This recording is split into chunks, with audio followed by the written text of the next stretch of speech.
A partir deste vídeo eu não posso permitir que você cometa erros quanto ao uso inadequado do pedido de reconsideração. Olá, como vai? Por aqui Alberto Bezerra com mais uma dica de direito processual civil.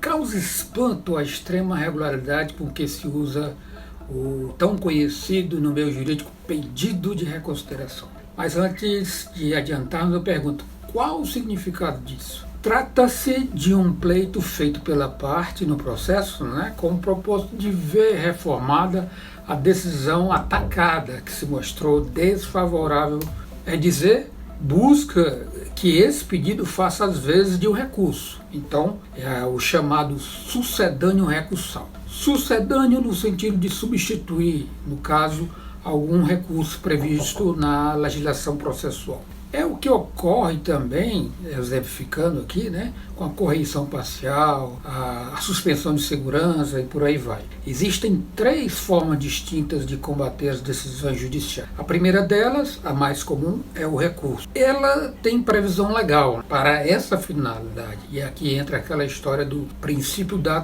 taxatividade.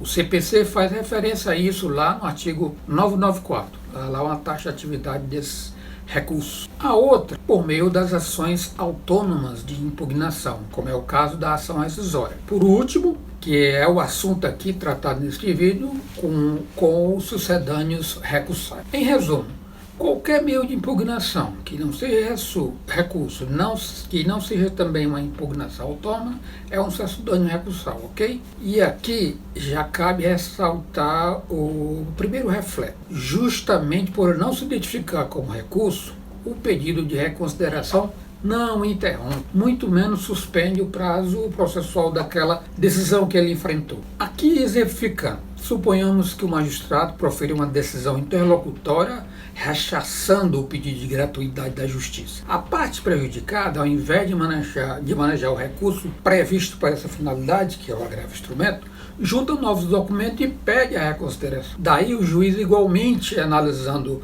a prova documental carreada, torna a indeferir o pedido de gratuidade, mantém a decisão anterior. Com isso, ou seja, em face dessa decisão, que a proposta trata do mesmíssimo tema, interpõe o agravo instrumento, após decorrido o prazo de 15 dias. Certamente o relator sequer vai conhecer o recurso, isso que manifestamente intempestivo. Outro exemplo, muito corriqueiro por sinal, é quando o relator, por exemplo, ele indefere o pedido de efeito suspensivo da tutela recursal requerida. Pois bem, o remédio jurídico, no caso, é o agravo interno, não é isso? Nesse sim, há previsão para pedir-se reconsideração. Confira lá o que diz o parágrafo 2º do artigo 1021 do CPC. Mas, ao contrário do que reza a norma, a parte vai lá e formula apenas um pedido de reconsideração. Aí, após essa formulação, negada mais uma vez, é que ele interpõe o agravo interno, obviamente fora do prazo. Está precluso. Preclusão temporal, se decorrido o prazo de 15 dias. De todo modo, mais à frente deste vídeo eu irei evidenciar algumas situações que não só pode pedir a suspensão. De todo modo, mais à frente deste vídeo eu irei evidenciar algumas situações que não só se pode pedir reconsideração, mas como se deve ser assim feito. Segura mais um pouco que eu irei falar sobre isso e darei também alguns exemplos práticos, tudo bem? Em que pese o pedido de retratação não se revele como recurso, ele assim é utilizado na grande maioria das vezes. Porém, cabe aqui uma reflexão. Por qual motivo o pedido de reconsideração é tão utilizado? Digo com o propósito recursal. Olha, eu tenho algumas conclusões disso. Uma delas, no caso de usado como sucedâneo recursal do agravo interno, via de regra a parte busca eximir-se da multa processual, eis que o agravo pode ser considerado como manifestamente protelatório. Veja lá a redação do parágrafo 4º do artigo 1021. De igual motivo são os embargos de declaração protelatórios. Ele faz um pedido de reconsideração ao invés de interpor o recurso próprio. No caso, procura-se sair da multa processual também. A propósito, veja aqui no card, eu vou deixar aqui em cima, um vídeo que fala sobre os embargos de declaração para efeitos de pré-questionamento.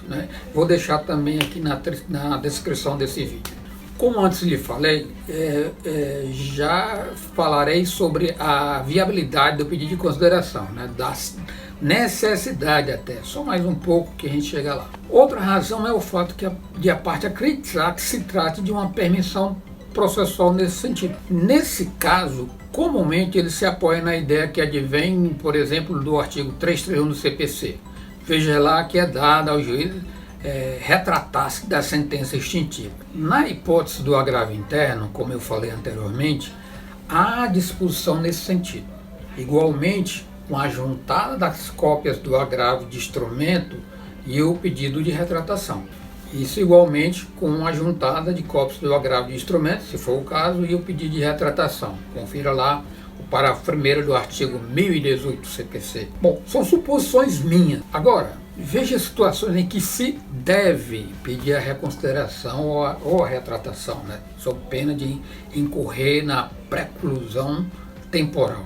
Se você vir o conteúdo do artigo 278 do Código de Processo Civil, vai verificar algo assim, tipo assim: a nulidade dos atos deve ser alegada na primeira oportunidade em que couber a parte falar nos autos, não é isso? Sob pena de preclusão. E o que isso quer dizer? Se a parte se depara com uma nulidade relativa, que de alguma forma lhe traz prejuízo e deixa de pedir essa retificação, a reconsideração do que decidido, na primeira oportunidade, fatalmente ele incorrerá na preclusão para ulterior reclamação via recurso. Vamos exemplificar, vai ficar melhor de a gente entender.